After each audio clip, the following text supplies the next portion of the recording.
언제나 필승! 네, 반갑습니다. 필승입니다. 자, 이번에 분석해드릴 기업은 전력인프라 슈퍼사이클과 삼법 개정에 대해서는 대장주 역할을 할 수 있는 LS에 대해서 분석을 해드리겠습니다. 자, 제3차 삼법 개정 통과가 한 달 앞으로 다가오고 있어요. 제3차 삼법 개정이 통과가 되면 자회사의 중복 상장은 더욱더 어려워질 것이고, 그에 따라서 LS가 상당히 관심을 받을 수가 있습니다. 왜냐하면 지금까지 LS는 LS전선, LSMN처럼 핵심적인 자회사들을 상장시키겠다라고 계속해서 강력한 의지를 보여주고 있어요. 다만 이런 시장에 대한 분위기와 이번 정부 정책에 대한 강력한 의지로 인해서 이 자회사 상장이 꺾일 수도 있다는 것입니다. 그런 기대감이 생기는 것만으로도 LS를 둘러싼 밸류에이션이 상당히 많이 증폭될 수 있다는 것은 염두에 둘 필요가 있지 않을까, 이렇게 보고 있습니다. 특히나 LS는 현재 하고 있는 그런 대부분의 사업들이 전력 인프라 혹은 전력에 대한 대전환기, AI 산업 이런 쪽들과 밀접한 연관이 있기 때문에 아마 실적 자체는 매우 장기간 우상향할 가능성이 높아요. 이런 가운데에서 자회상장이 좀 꺾이면서 밸류에이션 리레이팅이 발생하게 될 경우에는 LS를 둘러싼 우려감이 기대로 바뀌면서 밸류에이션 리레이팅이 꽤나 크게 발생할 수 있다는 것입니다.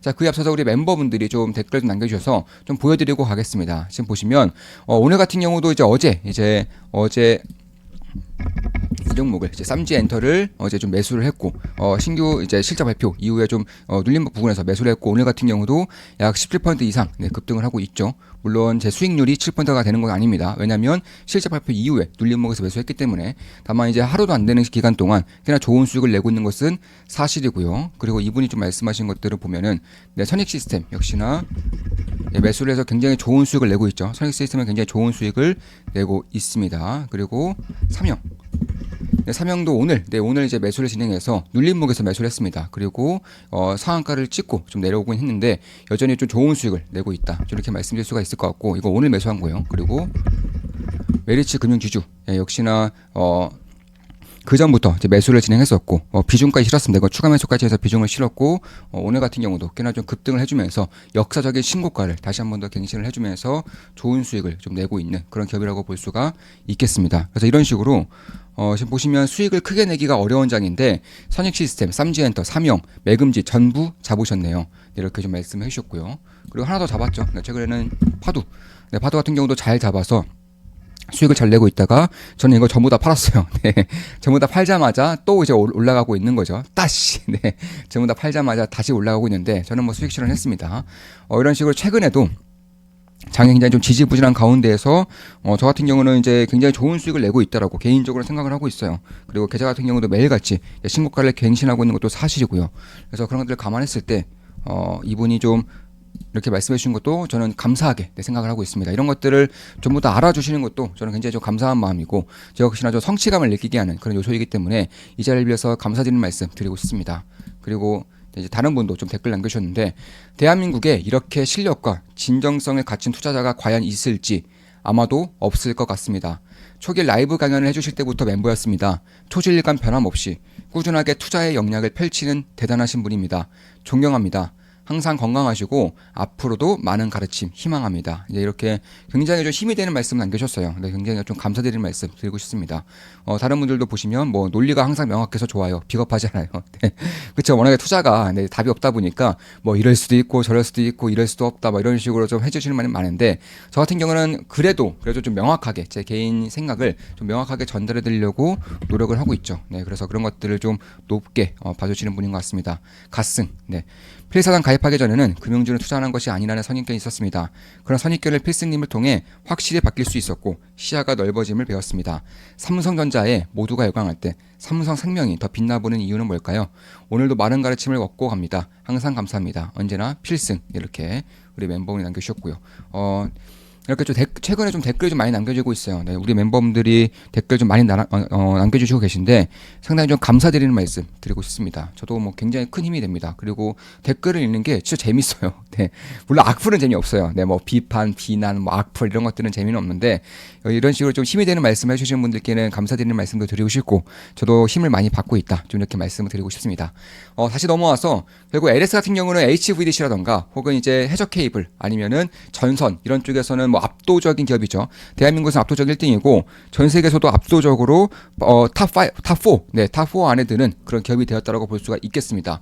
특히나 최근에 미국으로부터 7천억 규모의 수주를 받았기 때문에 사실상 아시아 시장 위주로 활동했었던 LS그룹이 이제는 미국 유럽 시장도 뚫고 있다는 것은 굉장히 고무적이라고 할 수 있어요. 실적에도 긍정적인 영향을 미치는 것은 물론이거니와 밸류에이션에 리레이팅이 시킬 수 있는 저는 핵심적인 역할을 할 것이라고 보고 있습니다. 그 외에도 LS 일렉트릭이던가 LS M&M, LS M&M은 우리 이제 골드바 혹은 실버바를 매입하고 계신 분이나 관심이 있으신 분들은 다들 알고 있는 기업일 겁니다. 뭐 니코동 재련이라고 해서 이제 골드에 제가 이제 한창 매수할 때, 제가 한창 매입할 때 골드바의 뭐 니코동 재련 혹은 이제 실버바에도 니코동 재련 이런 식으로 적혀 있으면은 그게 으뜸이에요.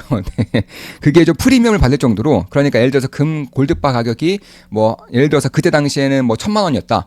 그러면 그 니코동 재련이 마크가 박혀 있는 것들은 뭐 1,200만 원, 1,100만 원 이런 식으로 프리미엄을 받고 살 수도 있고 팔 수도 있었던 그런 제품이 있는 만큼 결국 이 금은동, 네, 금, 은, 구리 재련에 있어서는 뭐 압도적인 대한민국 1등 기업이고 전 세계에서도 내로라는 기업이라고 볼 수가 있겠습니다. 캐시카 역할을 하고 있는 매우 효자 같은 사업이죠. 그 외에도 뭐 이제 다른 이제 에너지 부분들도 이제 상장이 되었거나 혹은 비상장 기업으로서 운영을 하고 있는 거고요. 그래서 LS 전선, LS 일렉트릭, LS 마리 솔루션을 통해서 주요 이제 전력 인프라 투자를 해줄 수 있는 뭐 초고압 변압기부터 시작해서 초고압 해저 케이블이라던가 혹은 광 케이블 혹은 전선 이런 쪽들을 이제 연결시켜 줄 수 있는 사업을 하고 있는 것이고, 그 다른 쪽에서는 LS M&M, LS 엠토너를 통해서 금, 은, 구리를 재련시켜주는 그런 역할을 하는 기업이고, 역시나 이쪽 사업도 뭐 구리에 대해서는 수요가 꾸준하게 증가하고 있고, 금과 은은 뭐 말할 것도 없겠죠. 최근에 가격이 굉장히 많이 오르고 있으니까 수요가 얼마나 큰지는 다들 알고 계실 겁니다. 그 외에도 에너지 사업도 하고 있기 때문에 결국 이제 이번에 이제 AI 사업이 좀 대두가 되면서 전력 인프라 투자가 굉장히 중요해지고 있는 지금 LS 같은 경우도 가치가 장기간 우상향할 수 있는 그런 시작점에 있다고 저는 개인적으로는 보고 있어요. 그와 더불어서 이번 정권에서 자회사 중국 성장을 강력하게 막아내고 있기 때문에 그런 것들을 감안한다면 LS 전선과 LS M&M의 가치를 봤을 때 LS의 그룹 자체에 대한 매력도가 저는 꽤나 올라올 수 있을 거라고 생각을 하고 있는 것입니다. 그래서 결국에는 이제 LS 그룹 자체에서도 2030년까지 20조 원 이상, 네, 20조 원 이상을 핵심 사업에 투자를 진행함으로써 이제 2030 비전을 밝혔죠. 그런 것들을 감안했을 때 결국 이런 대표적인 그런 투자 재원으로서 뭐 자회사 상장을 이제 들고 오긴 했는데 이런 것들이 좀 막힐 가능성이 높다는 거예요. 특히나 최근에도 LS 엠토론을 이제 상장시키려고 했다가 좀 막히는 그런 부분들이 있었기 때문에 그런 것들을 감안한다면 저는 꾸준하게 이 LS에 대한 관심을 가질 필요가 있다라고 보고 있는 것이고, LS M&M은 이제 금운동 재련 쪽이기 때문에 투자자분들이 잘 모르는 기업 중에 하나이겠지만 이거 알짜 중에 알짜입니다. 한 5천억 정도, 매년 5천억 정도의 그런 영업이익이 앞으로는 찍힐 수 있는 기업인데 LS가 이제 가지고 있는 자회사라고 보시면 되겠습니다. 지금 보시면 실적의 대략 1조 그리고 단기 순이익이 5천 정도 나는 기업인데 LS M&M만 5천억 정도의 그런 실적이 나온다는 것을 감안했을 때 시가총액이 약 7조 정도 됩니다. 그래서 그런 것들을 감안했을 때도 제가 봤을 때는 역시나 꽤나 그런 매력적인 그런 사업 부문이라고 보고 있는 것이고, 이런 기업들이 이제 상장을 준비시키고 있는 것은 사실이었습니다. 근데 이번 정권 들어서 상장이 좀 어려워지고 있는 그런 상태이기 때문에 LS 전선과 LS M&M만 보더라도 현재 LS의 가치는 제가 봤을 때는 고평가는 아니라고 생각을 하고 있어요. 뭐 다른 LS 일렉트릭이라던가 혹은 LS 엠토리라던가 뭐 아니면 다른 이제 대부분의 자회사들을 가치를 0으로 한다고 하더라도 LS 전선과 LS M&M만 보더라도 꽤나 매력적인 그런 지주사가 될 수 있는 환경이 만들어지고 있다는 것이고, 자사주 비중도 약 14% 정도 됩니다. 이 자사주 의무 소각을 이번 3차 상법 개정에 담겠다고 했으니까 이 자사주가 상각된다는 것, 소각된다는 것은 그만큼 보유 주주들의 지분율이 올라오면서 지분 가치가 크게 상향된다는 것이기 때문에 이런 것들도 좀 관심을 가질 필요는 있다. 개인적으로는 그렇게 보고 있는 겁니다. 네, 그렇기 때문에 뭐 LS 전선 같은 경우도 그리고 LS M&M도 거의 대부분의 지분을 가지고 있고 LS M&M은 대략 한 75% 정도 가지고 있고요.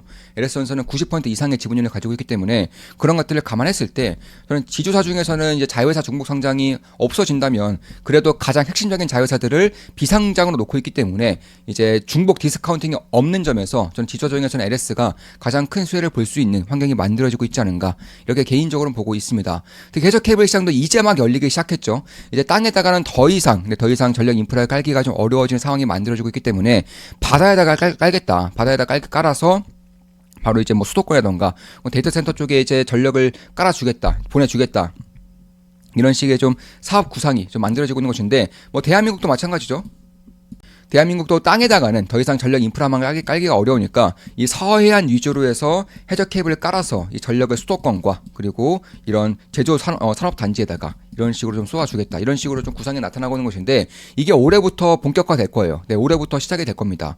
그래서 그런 것들 감안했을 때 역시 LS그룹을 빼놓을 수 없다는 거예요. 왜냐 LS그룹은 전선도 하고 있고 해저 케이블도 하고 있고 심지어 해저 케이블을 깔아주는 깔아주는 탄기 사업도 하고 있고 거의 대부분의 거의 변압기도 하고 있기 때문에 거의 대부분의 사업들을 내재화시켰다는 점에서 LS그룹을 빼놓을 수 없을 겁니다. 그래서 이런 사업들이 이제 본격화가 되면 가장 크게 수혜를 받을 그룹사로 저는 LS를 찍고 있는 것이고 뭐 해저 케이블 시장 같은 경우는 뭐 프리지미안, 넥상스, NKT, LS전선 이 4개 기업의 전 세계 시장을 거의 독과점하고 있습니다. 따라서 그런 것들을 감안했을 때 결국 우리나라에서도 서해안 에너지 고속도로라던가 혹은 U자형 에너지 고속도로가 사업이 본격화될 경우에는 가장 크게 수혜를 받을 수 있는 그룹이 LS그룹이라는 것이고 뭐 전 세계적으로도 북미, 유럽, 아시아 시장에서도 사업을 확장시키고 있고 실제로 전력 인프라 투자에 대한 슈퍼사이클에 불고 있기 때문에 이쪽에 대한 변압기에 대한 수요와 전선에 대한 수요, 해저 케이블, 광 케이블에 대한 수요가 끊임없이 나타나고 있다는 거. 특히 이제 시장에서 아직 모르고 있는 것 중에 하나가 이 AI 데이터 트래픽이에요. 그러니까 이 AI 산업이 발달이 되면서 데이터 트래픽도 상당히 많이 폭증하고 있다. 그 양이 폭발하고 있다는 것인데 여기서 이제 데이터 트래픽을 전송해주는 주요 이제 그런 파이프라인이 광 케이블입니다. 좀 더 정확히 말씀드려서 해저 광 케이블이에요. 해저 광 케이블을 통해서 90% 이상의 데이터 트래픽이 오간다는 점 봤을 때에도 이 해저 광 케이블을 깔아줄 수 있는 LS가 역시나 가장 큰 수혜를 볼 수 있다는 점에서 결국 AI 산업의 대두가 되면서 전력 인프라 망과 그리고 데이터 트래픽 이 두 가지의 인프라 투자에 대해서는 가장 크게 수혜를 볼 수 있고요. 특히나 중복 상장이 이제 금지가 될 가능성이 높기 때문에 그리고 이제 자사주에 대한 의무 소각이 발생될 가능성이 높기 때문에 저는 지금부터는 LS에 대한 관심을 가질 필요가 있지 않을까 이렇게 보고 있는 것입니다. 자, 이것으로 방송 마치겠습니다. 지금까지 LS에 대한 분석이었고요. 참고로 오늘은 2월 11일입니다. 이게 오늘 업로드가 될지 혹은 내일 업로드가 될지는 아직은 정확하지 않아서 일단 2월 11일이라고 좀 말씀을 드릴게요. 이것으로 방송 마치겠습니다. 필승했습니다. 필승 구독, 알림 설정, 좋아요는 여러분들께 도움이 됩니다. 필승!